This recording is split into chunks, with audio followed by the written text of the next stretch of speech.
저는 정말 그 대학교 졸업하면서 대학교 졸업할 때 북한 체제가 완전히 잘못된 걸 이제 깨달았는데 졸업하면서부터 그 시점에 제가 꿈과 희망을 다 잃었습니다. 북한에서 세계관이 완전히 바뀌었으니까요.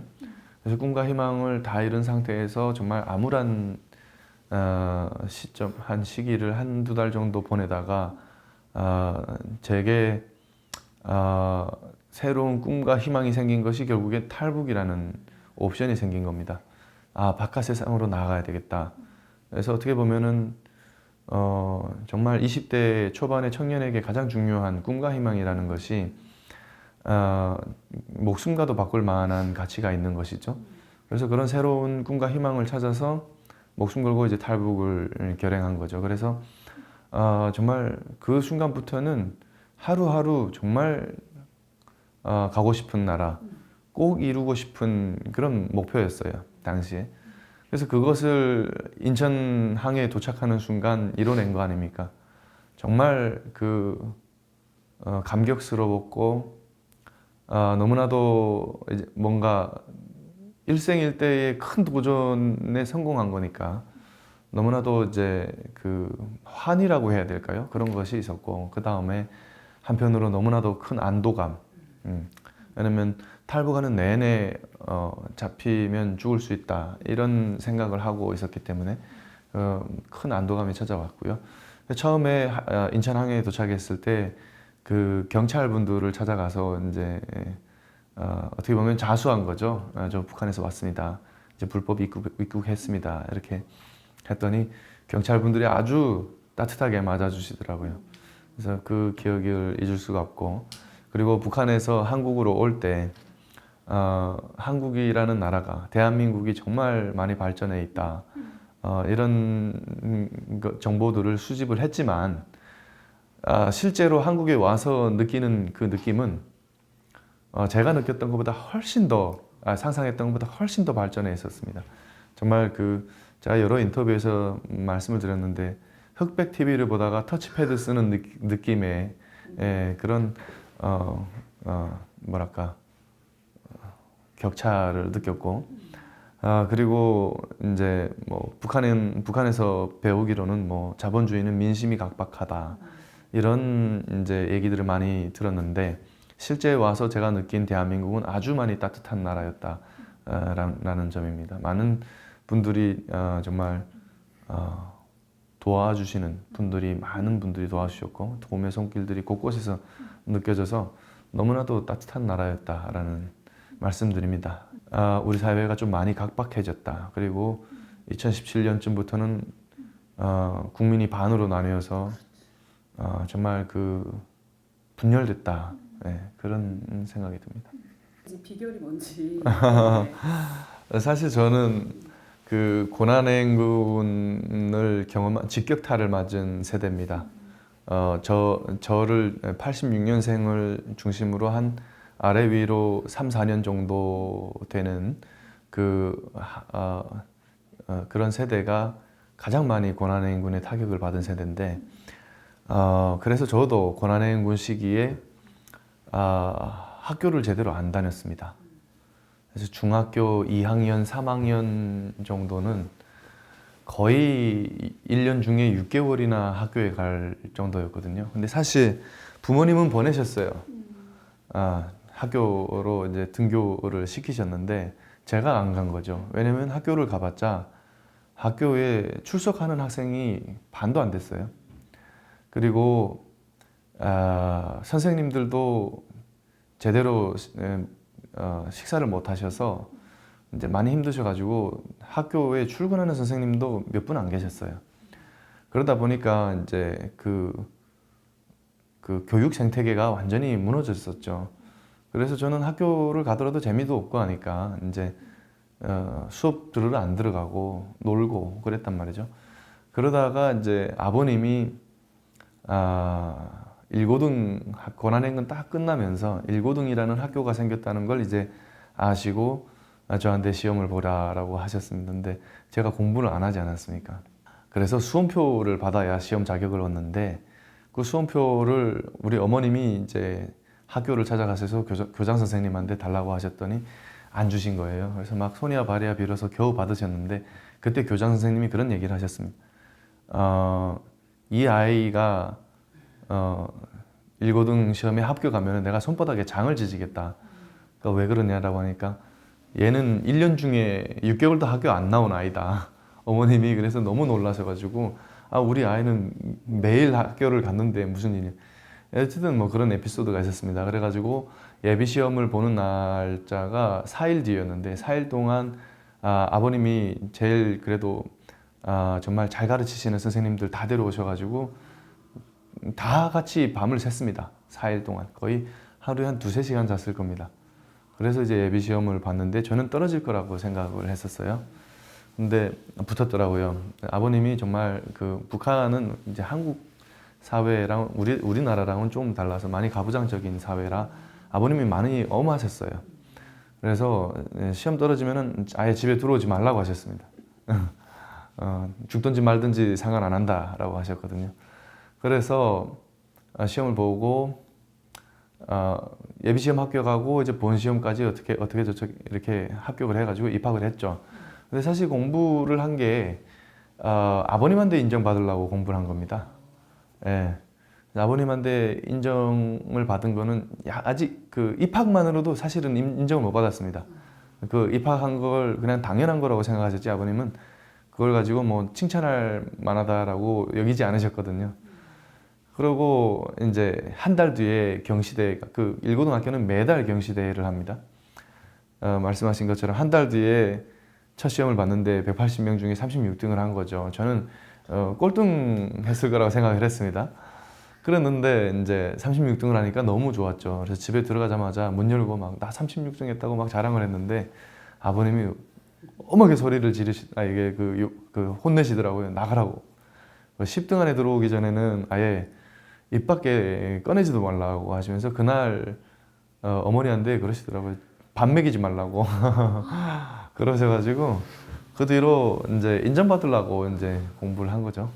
근데 또 한편으로는 제 성격상으로도 약간 지고는 못 사는 그런 성격도 좀 있었던 것 같습니다. 탈북 이후에 저랑 비슷한 스토리를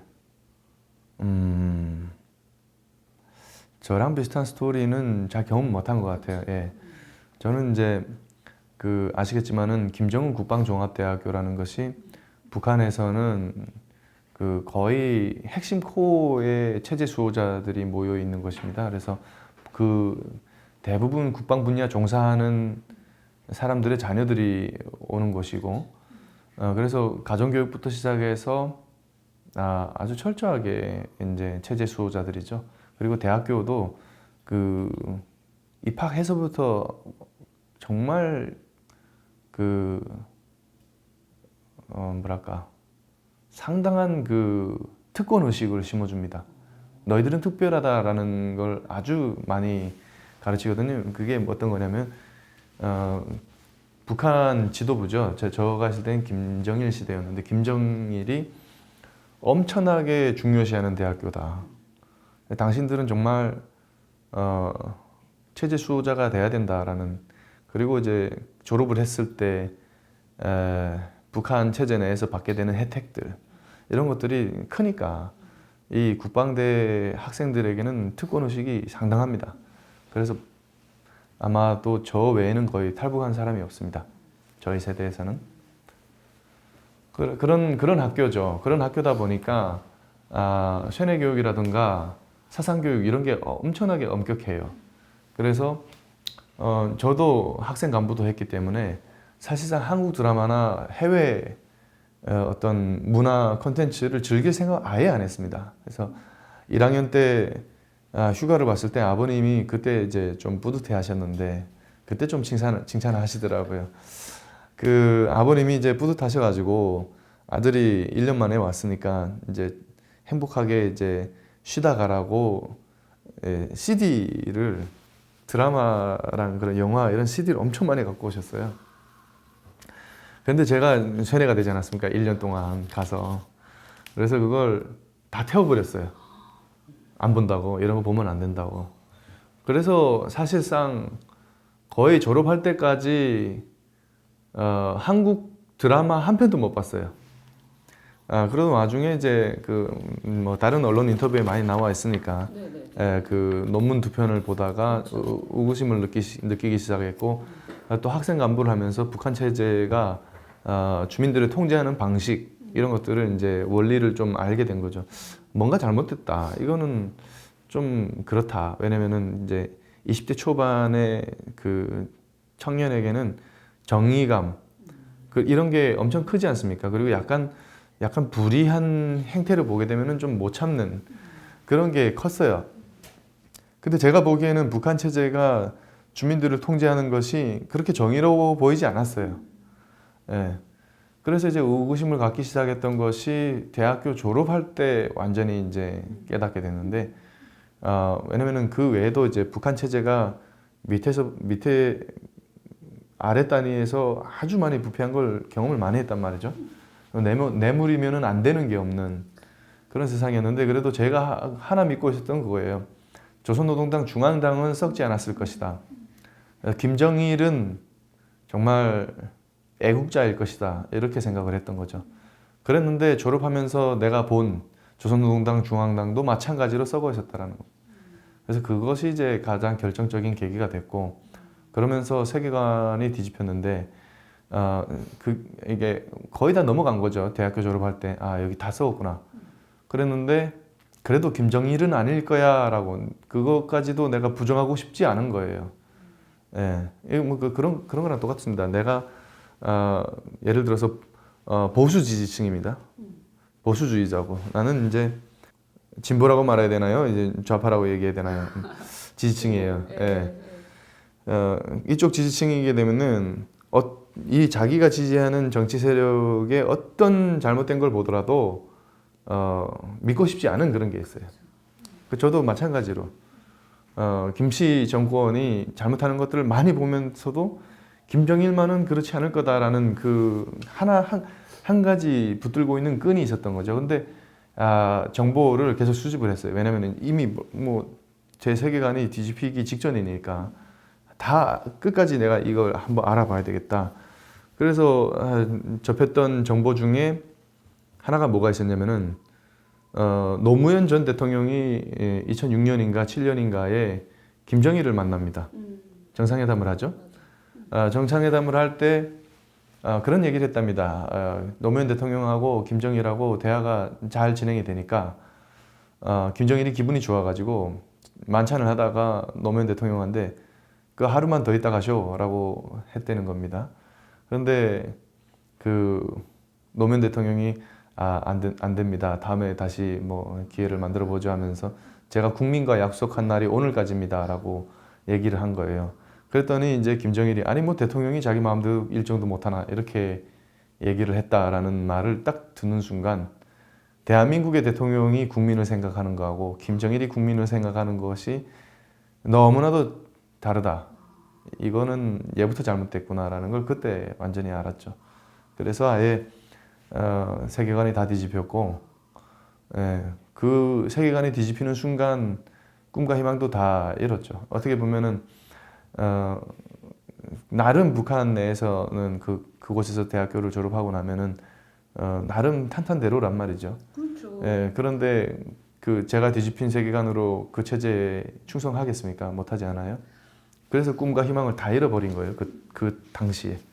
그래서 그것도 여쭤보고 싶었거든요. 조선노동당 중앙당 간부한테 3,000달러 주면 평양에 배치받을 수 있다고 했는데 그럼 그렇게 해서 왜 평양에 배치받지 않았지? 하는 생각이 들더라고요. 그러니까 제가 보기에는 너무 더러웠습니다. 네. 이거는 내가 여기다 돈을 갖다 바치고 내가 이 평양이라는 곳에 살고 싶지 않다라는 생각이 컸어요. 왜냐면은 저는 제발 조선노동당 중앙당만은 병들지 않기를 바랐었거든요. 그런데 그 순간 이건 조선노동당 간부도 아닙니다. 조선노동당 간부의 첩에게 3,000달러를 주면은 평양에 배치받을 수 있다라는 거거든요.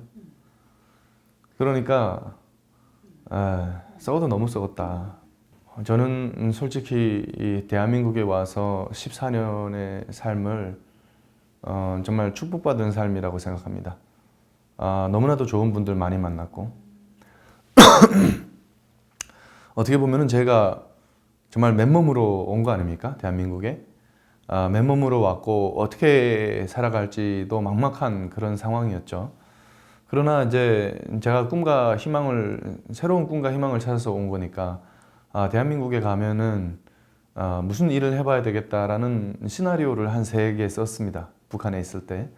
첫 번째가 이제 우리나라 정보기관에서 일하면서 이 북한 체제 뒤집어 엎겠다라는 그런 목표였고, 두 번째가 학교에서 공부하는 거였고, 뭐 세 번째는 군에 가는 거였는데, 한국에 와서 보니까 실질적으로 할 수 있는 것뿐만 아니라 가장 우선적으로 해야 되는 게 공부더라고요. 제가 와 보니까 제가 대한민국 사회에 대해서 아는 게 너무나도 없는 거예요. 그리고 남북한의 그 격차가 너무 커가지고 너무 아득해서 내가 이거 과연 뛰어넘을 수 있을까라는 상상조차 안 갔어요. 초반에는 거의 뭐 심하게 얘기를 하면은 어느 날 갑자기 초등학생이 된 느낌이었어요. 아무것도 아는 게 없으니까.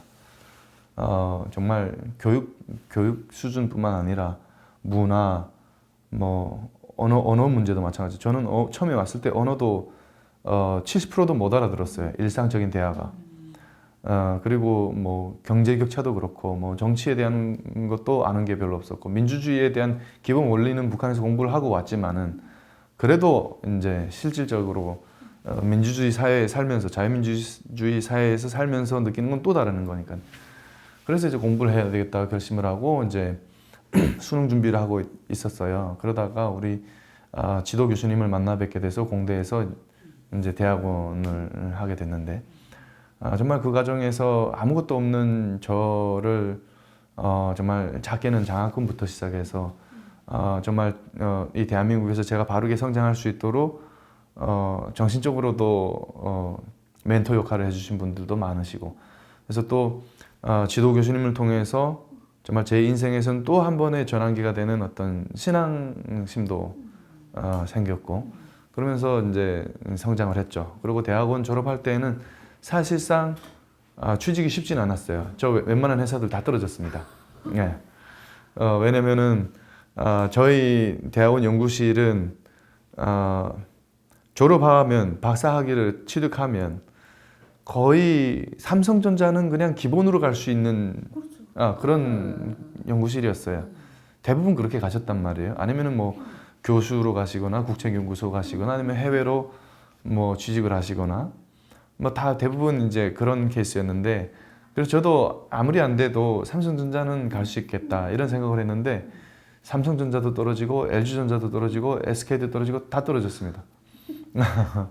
그런 와중에 이제 그 현대제철의 한 상무님을 뵙게 됐는데 그분이 저를 좋게 보신 것 같아요. 좀 대화를 짧게 나눴는데 저한테 한번 회사를 한번 와보라고 구경 한번 와보고 괜찮으면은 나랑 같이 일하자 이런 얘기를 하시는 거예요. 저는 너무 고마웠고 너무나도 저를 알아봐 주시는 게 너무나도 고마웠고 또 같이 하자라는 그런 젠틀하게 제안을 주시는 게 너무 멋있어서 이런 분이랑 같이 일하게 되면 참 보람이 있겠다 싶어가지고 이제 바로 그냥 현대제철을 갈 결심을 했죠. 그래서 그렇게 또 취직까지도 어떻게 보면은 정말 은인을 만나서 또 일하게 됐고 그래서 좋은 회사에서 한 7년간 정말 부족한 것 없이 부족한 것 없다라고 하면은 좀 그렇지만 행복하게 보람 있게 일을 한 것 같습니다. 가능하죠. 가능한데 사실상 쿠데타가 일어나기에는 쉽지는 않습니다. 저도 처음에 생각이 바뀌었을 때 어떤 체제 전복이라든가 이런 상상을 많이 해봤죠. 그러나 현실적으로 불가능합니다. 일반인이 김씨 정권을 상대로 어떤 테러 같은 거를 기획을 한다.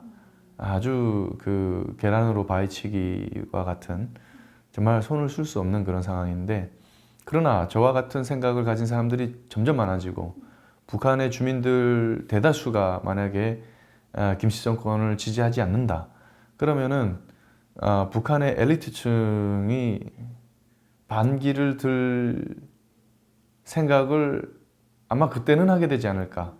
왜냐면 북한 주민의 대다수가 김치 정권을 지지한다 그러면은 쿠데타를 하더라도 지지를 못 받을 가능성이 있지 않습니까? 리스크가 크단 말이죠. 그러나 북한 주민 대다수가 김치 정권을 지지하지 않는다 그러면 한 번쯤 그런 생각을 해볼 수 있지 않을까. 그래서 사실상 북한의 엘리트층은 북한의 그런 현실들을 대부분 알고 있어요. 이미 제가 탈북할 때부터 그때 제가 이제 여러 가지 정보들을 좀 수집을 하려고 이렇게 들어본 바로는 평양에 있는 간부들도 누군가가 만약에 엘리트층의 뭐 예를 들어서 외교관 뭐 이런 사람이 탈북을 했다. 그러면 북한의 엘리트들은 그 친구 참 잘했네, 똑똑하네. 그렇게 평가한다고 했었어요. 그러니까 북한의 엘리트층은 이미 다 알고 있어요. 그러나 이제 반기를 들었을 때의 리스크가 너무 크기 때문에 그렇게 못하고 있는 거죠. 왜냐면은 자기 혼자뿐만 아니라 가족까지, 친척까지 다 멸족당하기 때문에 그런 것이 있죠. 저는 이제 저의 활동을 통해서 우선 탈북민들에게는 우리 탈북민 커뮤니티를 위해서는 그런 기여를 하고 싶어요. 이제 탈북민들도 우리 사회에 도움을 받고만 사는 사람들이 아니라 우리 사회에 기여하면서 사는 우리 사회의 구성원이다라는 인식이 우리 사회에 좀 만들어졌으면 좋겠고, 또 저의 활동을 보고 우리 탈북민들도 좀 자신감을 얻어서 좀 더 활발하게 꿈과 희망을 가지고 잘 정착하고 잘 살았으면 좋겠다라는 그런 생각이 있고, 그 다음에 북한 주민들을 위해서라면 저와 같이 이렇게 자유민주주의 대한민국에서 정말 꿈과 희망을 가지고 본인이 노력만 한다면 어떤 것도 이뤄낼 수 있다라는 그런 어떤 희망을 북한 주민들에게 주고 싶습니다. 그래서 북한 주민들이 정말 자유로운 세상, 자유민주주의를 꿈꾸는 그런 일들이 일어났으면 좋겠고, 그리고 우리 사회를 위해서는 제가 정치를 시작한 것이 있습니다. 제가 우리 사회에 와서 아까 말씀을 드렸지만은 많은 도움을 받아서 성장을 한 사람이란 말이죠. 그래서 이제 좀 보답하고 싶다. 그 보답하고자 하는 그러니까 그 보답하는 길이 무엇이냐라고 봤을 때 저의 어떤 백그라운드를 비춰봤을 때는 저는 우리 대한민국의 부국강병을 준비하는 것이 제가 우리 사회에 기여하는 길이다라고 생각을 해서, 그 첫 번째가 결국에는 부국강병의 시작은 과학기술 발전에서부터 나온다라고 저는 보고 있고, 우리 박정희 대통령님께서도 베트남전 파병 이후에 미국의 그 대통령이 당시 어느 대통령이었나요? 대통령이 고마워서 선물을 하나 하고 싶다 했을 때 대통령께서 우리나라에 과학기술 연구기관을 하나 설립해달라고 하셔가지고 만든 게 그게 카이스트입니까? 키스트입니까? 카이스트죠. 예. 그렇게 되지 않았습니까? 그래서 그런 기반들이 대한민국의 급속한 성장을 이뤄냈다라고 저는 보고 있고, 그것은 지금도 다르지 않다라고 보고 있습니다. 그래서 우리나라 과학기술 발전을 위해서 일하고 싶고, 그 다음에 강병은 결국에는 국가의 안보입니다. 대한민국이 강력한 국방력을 보유해서 북한을 비롯한 적대국들이 감히 우리나라를 상대로 헛된 꿈을 꿀 수 없는 그런 나라를 만드는 데 조금이나마 기여하고 싶은 마음이 있는 겁니다. 그래서 그 방향으로 일하고 있습니다.